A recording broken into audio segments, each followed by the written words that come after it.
This is the end of Mali News. Bear stay with us for the guest of the week.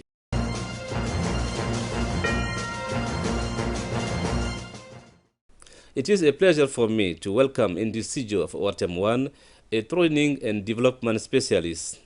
We are going to talk about youth migration. Before all, could you introduce yourself to the viewer of ORTEM? Thank you, Bakari. Thank you very much for having me. It's a pleasure for me to be here today to take part into your broadcasting. My name is Lassana KONATE. I'm the Training and Development Specialist, and currently I am the Professional Development Superintendent at Sayama Gold Mine. But before that, I used to occupy similar positions in different mines such as Morila Mine and Yatela Sajola Mines. But 10 years ago, I decided to move to America, to settle there in New York State. And then only in 2018, I came back to Mali to resume again my function as training specialist in Sayama Mine. Also, I have another leg into freelancing because I have my own private company, and then which is mainly focusing on delivery trainings and also services such as translation, interpretation. So I have one leg in business and then one leg into business company management in Sayama Gold Mine. Thank you very much for that. Thank you. My first question is, what are the main causes of migration of young people of Mali? Thank you for your question, Bakari. I think there are a lot of causes and the reason for that, but the main reason, like we all know, is because they want to go outside and look for a better life. But the causes are very, very profound. We all know that in our countries, there is extreme poverty. People are really poor, and there is a lack of job and lack of job opportunity, and then also lack of access to basic social services such as healthcare, such as food assistance, all these things. So the youngsters are most of the time tempted to go abroad to look for a better life so that they can, in return, support the family back home. So yeah, this can be some of the reasons why our Malian young people take a risk to go to die on the sea, on the ocean, also to die on the desert, just to go and find means to help family back home. Okay, Yeah. so you have been immigrated to United States for 8 years. So what experiences did you get? Oh, for this question, I think I got a lot of experience there. Positive experience because I learned a lot. We used to say in Bambara that if you go to adventure, then it looks like you go for university. It means I learned a lot there, but it's not only positive things when you go abroad. You can also experience bad things, such as I was in America, and sometimes you can face discrimination, racism, but it's part of the world. Yeah. But in general, I think I had a lot of good experience because I learned new skills. I could study there too.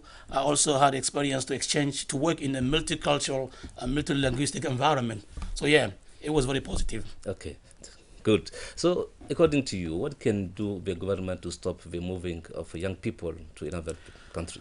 Harry, thanks again for this question. I think it's a very, very up-to-date question. The government need to play and has to play a big role in helping our young people to stay in this country.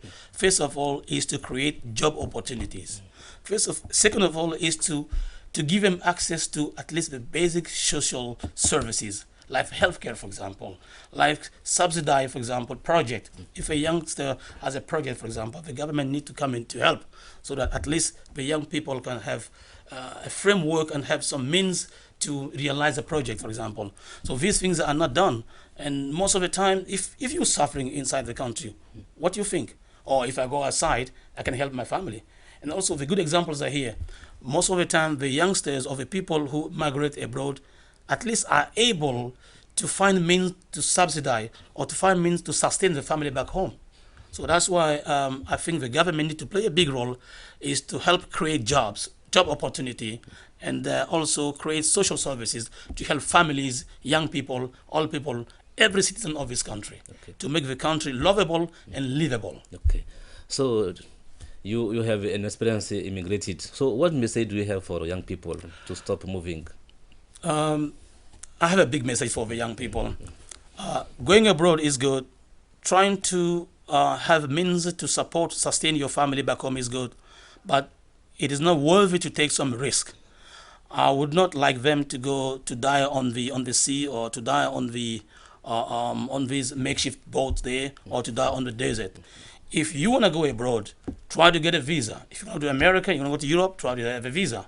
If you cannot have a visa, don't try those unfortunate way to go abroad.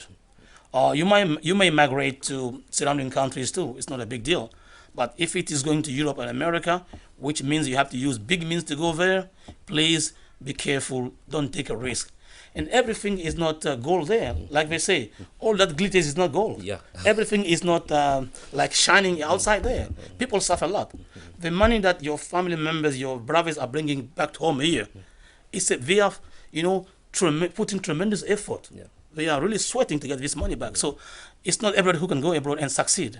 So please, if they can stay home here, try to struggle here with the government help, and then be successful here, is much more better than going abroad. Okay, so we are at the end of this debate, but before leaving, how do you appreciate the English program on Autumn 1?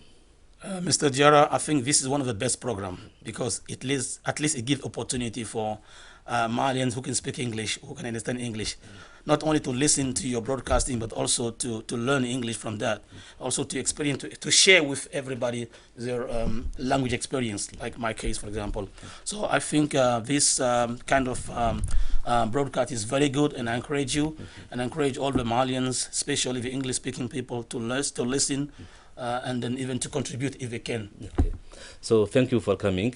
Thank you, sir. I hope next time we will debate another topic. Thank you. Sure.